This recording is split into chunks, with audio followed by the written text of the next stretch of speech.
Всім привіт! Вирішив я собі придбати захищений смартфон. Давно в мене було таке бажання. Тим більше, що китайці зараз вже навчилися робити ці смартфони. Якщо раніше вони вкидали будь-який смартфон у захищений корпус і продавали його як непотопляємий і непробиваємий, зараз ситуація кардинально змінилася. Смартфони дійсно роблять захищеними, тим більше з дуже непоганою апаратною начинкою. Після довгих пошуків я зупинив свій вибір на абсолютно новій моделі, яка буквально вийшла місяць назад від фірми Kubot. Це в нас King Kong 9. Смартфон продається в ось такій сірій коробочці. Зверху у нас модель телефона і фірма-виробник. З зворотнього боку короткі технічні характеристики. Давайте зараз розпакуємо, подивимося комплектацію.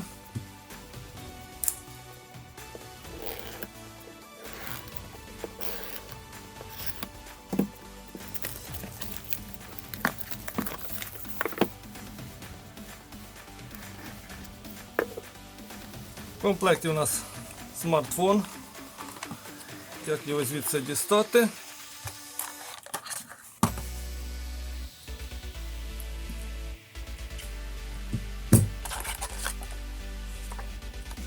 Бумажечка, гель, скрепочка, ще бумажечка, ще бумажечка, ще бумажечка. А тут у нас захисне скло для захищеного смартфона. Тут нічого дивного немає, тому що хоч і смартфон сам по собі захищений, але дисплей тут самий що не на є звичайний, тому б'ється він на ура. І тому це захисне скло зовсім буде не лишнім для цього телефона. Тут у нас швидка зарядка. 33 Вт, кабель Type-C, Type-C і наушники. Наушники у нас з роз'ємом USB Type-C, тому що в телефоні немає 3,5 мм роз'єма, як такого. Зараз фактично всі виробники відмовляються від цього роз'єма в пользу Type-C або безпровідних наушників. Фактично це вся комплектація. Давайте почнемо з зовнішнього вигляду.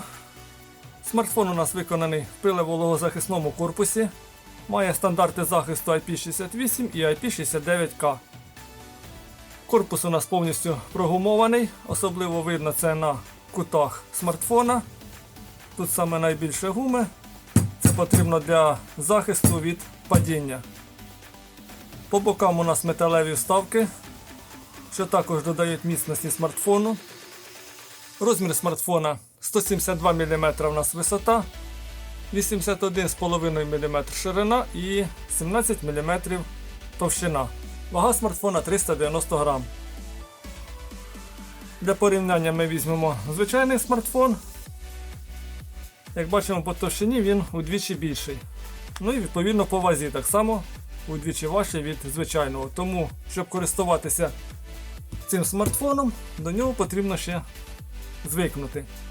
Всю передню частину у нас займає дисплей 6,5 дюймів, розширення Full HD+. Зверху у нас решітка динаміка слухового. І по центру у нас модуль фронтальної камери. Камера у нас на 32 мегапікселя. З правої сторони качелька регулювання гучності і кнопка вмикання, об'єднана сканером відбитка пальців. З лівої сторони додаткова кнопка. Ця кнопка програмується.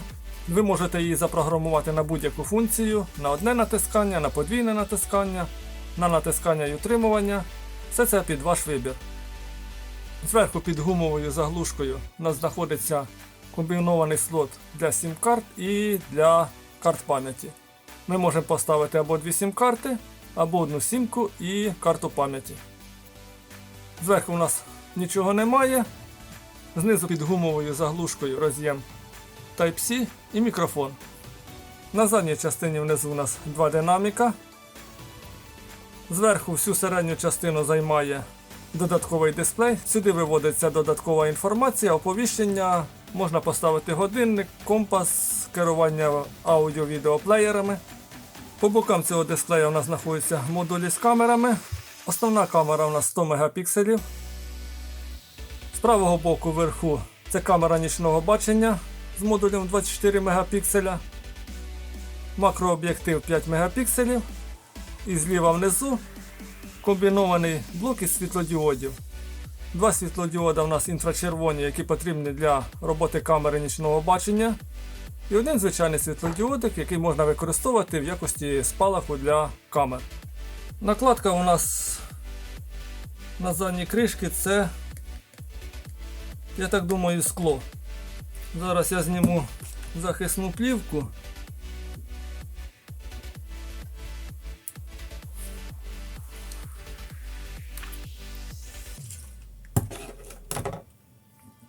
Ось так це виглядає без плівки. Красиво, але не дуже практично, тому що глянцева поверхня, як бачимо, у нас залишаються відбитки пальців. До того ж, я не знаю, навіщо вони поставили сюди скло, оскільки це пилево-вологозахисний смартфон, і він може впасти, і це скло дуже легко розіб'ється. Я розумію, що це якби на функціонал не вплине, але на естетику буде виглядати не дуже красиво. Тому, на мій погляд, це не дуже вдале рішення. Краще вони зробили тут ось таку перфорацію, як зверху або ось по краях. Це було б набагато практичніше, ніж оце глянцеве скло. Один плюс – це те, що у нас додатковий дисплей і модулі камери заховані за ось цим металевим ободком. Він у нас, як бачимо, випирає над додатковим дисплеєм і над камерами. Тому, коли телефон лежить, ми не боїмося за те, що у нас потреться дисплей або потруться модулі з камерами. Тому це дуже добре, що вони так зробили. Ну що ж, по зовнішньому вигляду це все. Сподіваюся, нічого не забув. Зараз давайте знімаємо захисну плівку з екрана, вмикаємо смартфон і вже будемо розбиратися з його апаратною частиною. Так, ну що ж, знімаємо захисну плівку і вмикаємо смартфон.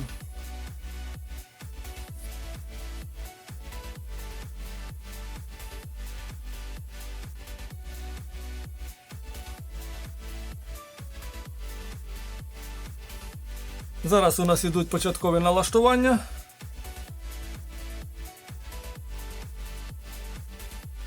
Вибираємо мову, українська. Почати. Поки що в мене сім-карт немає, це пропустимо.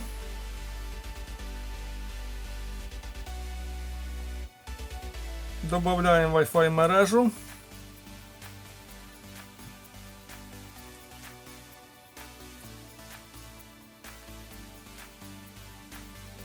Зараз телефон пошукає всі оновлення, які є для нього. Завантажимо, я завантажу також додаткові програми для тестування і потім продовжимо вже відео. Продовжуємо наше відео по смартфону. Зараз поговоримо про апаратну частину. Смартфон працює на операційній системі Android, версія 13 Tiramisu. Серце цього смартфона в нас процесор Mediatek Helio G99. Це на даний момент топ для смартфонів цього рівня. У нас 8 ядер, 6 ядер Cortex A55 працюють на частоті 2000 МГц. І 2 ядра Cortex A76 працюють на частоті 2200 МГц. За графіку у нас відповідає Mali G57. Дисплей у нас Full HD+, розміром 1080 на 2408 точок. Оперативної пам'яті у нас 12 ГБ. Є можливість розширення ще на 12 ГБ за рахунок внутрішньої пам'яті. Внутрішньої пам'яті у нас 256 ГБ. Знову ж таки, її можна розширити за допомогою карт пам'яті microSD розміром до 1 ТБ. Тому ця зв'язка процесора з графічним процесором плюс оперативної пам'яті дає змогу з легкістю грати фактично в будь-які ігри.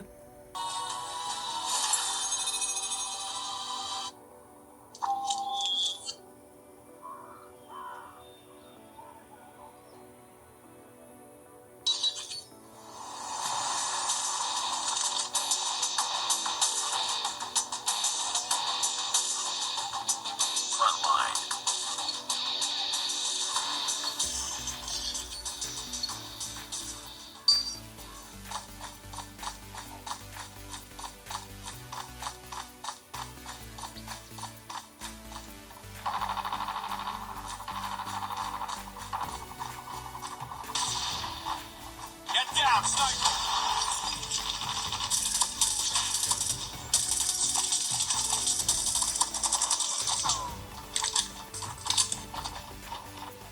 Enemy in sight! Contact with enemy! Enemy in sight! Tied for the lead. We've taken the lead.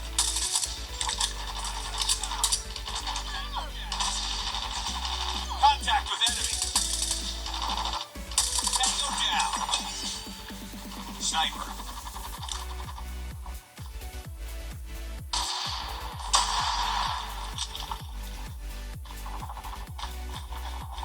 Enemy contact.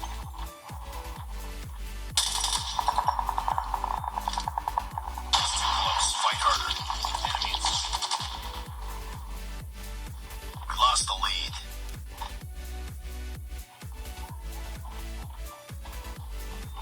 Tied for the lead.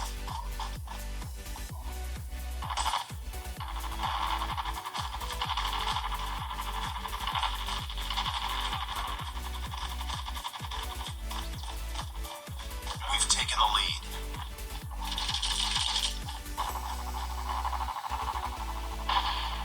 Targets in sight. He's too close. Fight harder. Enemy UAV spotted. Changing mag, cover me.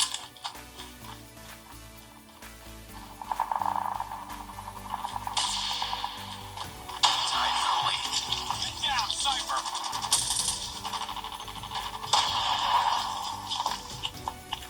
It's too close. Fight harder.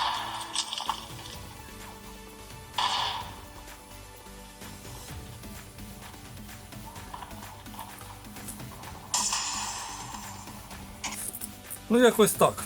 Я в ігри часто не граю, тому вибачайте за таку гру. Це я чисто для теста її встановив. Акумулятор у нас на 10600 мАч. Як заявляє виробник, нам його вистачить на 1251 годину, щоб телефон лежав зарядженим в режимі очікування. 76 годин ми можемо говорити безперервно по телефону на одному заряді. 42 години нам вистачить, щоб слухати музику на цьому телефоні, і 17 годин безперервного відео. На практиці нам вистачає заряду десь на 3-4 дня при активному користуванні. Камери у нас тут задня на 101 мегапіксель і передня камера фронталка на 32 мегапікселя. Тут ми можемо вибрати якість фото максимум 25 мегапікселів, мінімум 8. Якщо ви бажаєте використати всі 100 мегапікселів, для цього є окремий режим. Ми вибираємо 100 мегапікселів, і коли ми робимо фотографію,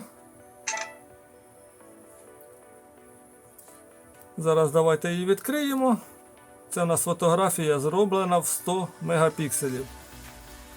Подивимося інформацію. 106 мегапікселів, розмір фотографії 11584 на 8688 точок. Відео ми можемо знімати максимум у якості 2К. Знову ж таки, питань по якості зйомки відео немає. За умови, якщо ви знімаєте із штатива або з мінімум рухів, тому що тут немає ніякої стабілізації. І відповідно, коли ви будете знімати у русі, то за якість зображення тут можна не говорити. Бачимо якість зображення відео, питань до нього немає. Все чудово, все прекрасно. Зум у нас тут цифровий максимум 10-кратний. Використовувати я його не рекомендую, тому що получаються шуми. Також у нас присутня камера нічного бачення. Це повноцінна камера, яка дозволяє знімати без будь-якого освітлення. У нас працюють інфрачервоні світодіодики. Зараз у нас ніч. Я зараз вийду на вулицю і попробую все це відзняти. Додатково у нас тут мається Bluetooth версії 5.2, Wi-Fi, до речі, Wi-Fi двохдіапазонний, 2,4-5 ГГц, GPS, підтримка GLONASS Galileo і також є модуль NFC. Так, що у нас ще? Ага, давайте по додатковому дисплею. Цей дисплей ми вимикаємо. І додатковий дисплей у нас за умовчанням виведений на додаткову кнопку. Ми її натискаємо один раз. І в нас засвічується додатковий дисплей. Сюди у нас можуть виводитися всі оповіщення, дзвінки, SMS. За умовчанням ми можемо поставити тут годинник. Дизайн годинника легко вибрати, або з готових уже варіантів, або можна зробити вже свій. На годинник виводиться стан батареї, години, хвилини. Також, якщо у вас вімкнений крокомір, то тут буде виведена вся інформація. Також тут є компас, керування камерами, як фронталкою, так і основною. І також керування медіаплеєром. Формально це всі функції цього дисплея. Так, ще що я забув про цей телефон. Ага, дисплей у нас, до речі, має частоту оновлення 120 Гц. Максимум, за бажанням можете поставити 90 або 60. Це плюс цього дисплея. І ще хочу сказати за звук. Звук у нас гучний, питань до гучності немає. Є питання лише до якості. Вона тут посередня, хоча від смартфона такого рівня більшого і не варто було очікувати. До речі, динамік тут один. Як ми бачимо, він розташований з лівого боку. Інша решітка в нас зроблена, скажімо так, для симетрії. Китайці нас і тут, як бачимо, надурили. Важко було поставити ще один динамік, щоб було вже стерео. Давайте зараз подивимося приклади фотографій, які я робив на цей телефон. В телефоні є два режими фотозйомки. Перший режим це, скажімо так, звичайний режим. В цьому режимі фотографії робляться максимум 24 мегапікселя. Є додатковий режим, це 100 мегапіксельний. Це коли використовуються всі 100 мегапікселів нашої камери. Перше фото це зроблено у звичайному режимі. Має розмір 24-88 мегапікселів. Співвідношення сторін 4:3. Фото досить пристойної якості. Тут якби проблем особливих немає. Хіба що розмитий дальній фон. Друге фото аналогічне. Має розмір 24-08 мегапікселя, але співвідношення сторін 16:9. Тут також, якби бачимо, все нормально. І третє фото вже зроблено в 100 мегапіксельному режимі. Як бачимо, у нас розмір 164 мегапікселя. Тут уже печалька. Таке відчуття, що це не фотографія, а якась нарисована картина. Як на ближньому фоні, так і тим паче на дальньому ніякої різкості, все розмито. Друге фото я вже зробив зблизька, але результат такий же. Це фото також 100 мегапікселів. Бачимо, як все розмито. Тому я не раджу використовувати тут 100 мегапіксельний режим, тому що фотографії получаються жахливої якості.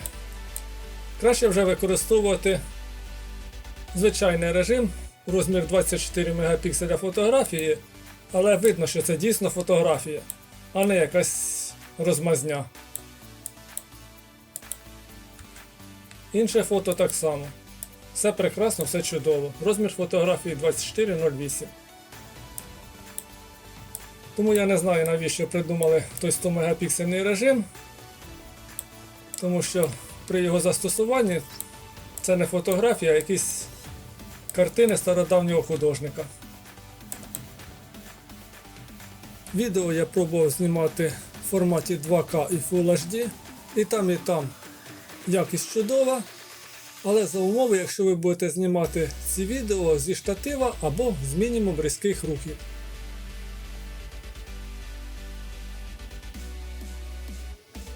Якщо ж ви відео будете знімати в русі, то відсутність стабілізації як такої дасть про себе знати. Тут пояснювати нічого не потрібно, ви все бачите на власні очі, яке виходить відео.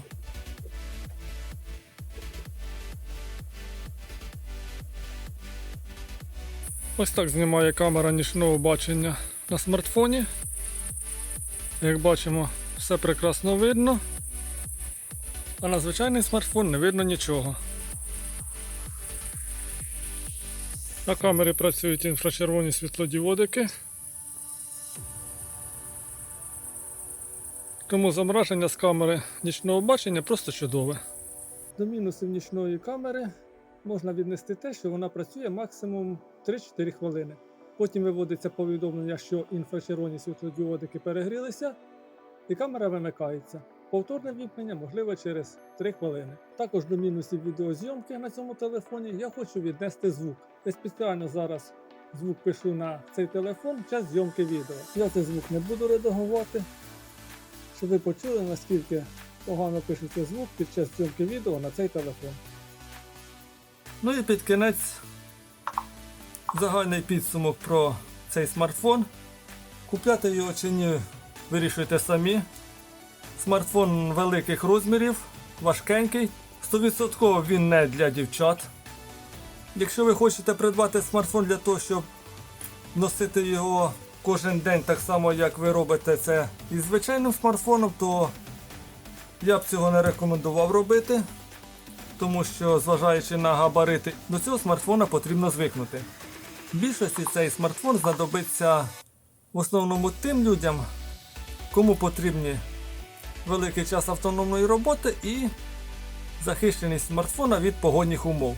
В основному це ті, хто любить подорожувати, військові, рибалки, охотники і всі, хто відноситься до цієї категорії. З мінусів цього смартфона це, звичайно, розміри і вага, але ці мінуси перекриваються плюсами в плані автономності і захищеності. З основних плюсів я хотів би відмітити це дисплей з частотою оновлення 120 Гц і великим діапазоном яскравості. Цієї яскравості вам вистачить навіть у сонячну погоду. Тут проблем, я думаю, не виникне. Другий плюс цього телефона це камери, як основна 100 Мп, так і фронталка на 32 Мп.